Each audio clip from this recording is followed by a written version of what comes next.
खोरवडीतील खून प्रकरणी दोघांना जन्मठेप, बारामती न्यायालयाचा निकाल. दौंड तालुक्यातील खोरवडी येथे जानेवारी 2021 मध्ये झालेल्या जपान्या किसन चव्हाण यांच्या खून प्रकरणी दोन्ही आरोपींना बारामती येथील जिल्हा व सत्र न्यायालयाने जन्मठेपेची शिक्षा सुनावली. गोरख आबा काळे आणि अक्षय गोरख काळे अशी शिक्षा झालेल्या आरोपींची नावे आहेत. न्यायालयाने दोघांनाही प्रत्येकी 10,000 रुपये दंड ठोठावला असून दंड न भरल्यास 3 महिन्यांचा साधा कारावास भोगावा लागणार आहे. 15 जानेवारी 2021 रोजी खोरवडी येथे जपान्या किसन चव्हाण यांना खोरवडीला राहू नकोस, भिगवण येथील सासरवाडीला जाऊन राहा असे सांगत आरोपींनी मारहाण केली होती.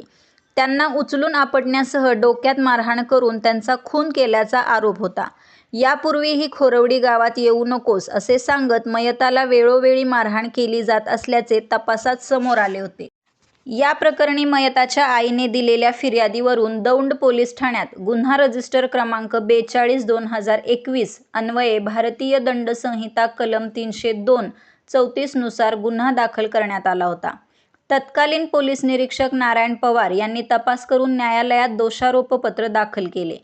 खटल्याच्या सुनावणीदरम्यान सरकार पक्षातर्फे विशेष सरकारी वकील ॲडव्होकेट ज्ञानदेव साहेबराव शिंगाडे यांनी 14 साक्षीदार तपासले. प्रत्यक्षदर्शी, बालसाक्षीदार, वैद्यकीय अधिकारी तसेच तपासी अधिकाऱ्यांच्या साक्षी आणि सरकारी पक्षाचा युक्तिवाद ग्राह्य धरून न्यायालयाने दोन्ही आरोपींना दोषी ठरवले. न्यायालयाने भारतीय दंड संहितेच्या कलम 302 अंतर्गत दोन्ही आरोपींना जन्मठेप व प्रत्येकी 10,000 रुपये दंडाची शिक्षा सुनावली.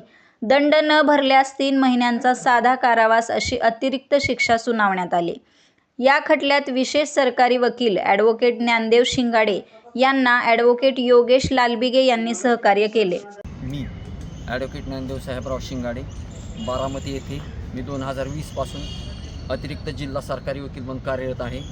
आज आपल्या बारामती येथील जिल्हा न्यायाधीश आदरणीय S.R. पाटील साहेब यांनी बाप लेकाला जन्मठेपेची जबरदस्त अशी शिक्षा सुनावलेली आहे.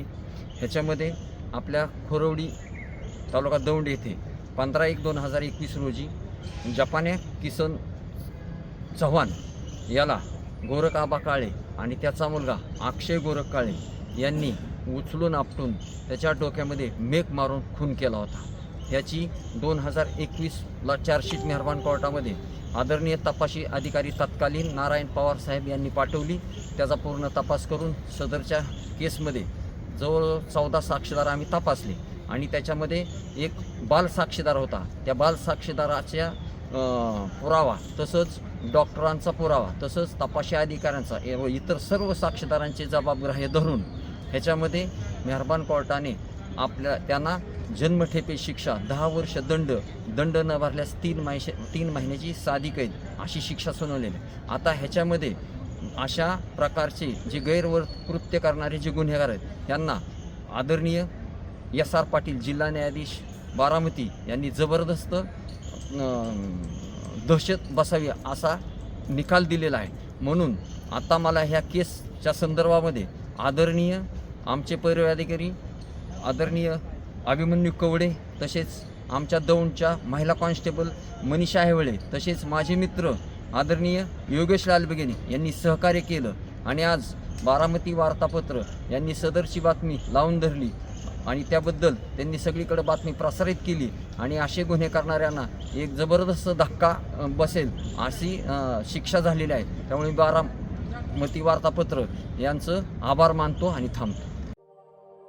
अशाच नवनवीन बातम्या पाहण्यासाठी बारामती वार्तापत्र चॅनलला लाईक करा, शेअर करा, सबस्क्राईब करा आणि बेल आयकॉन प्रेस करा.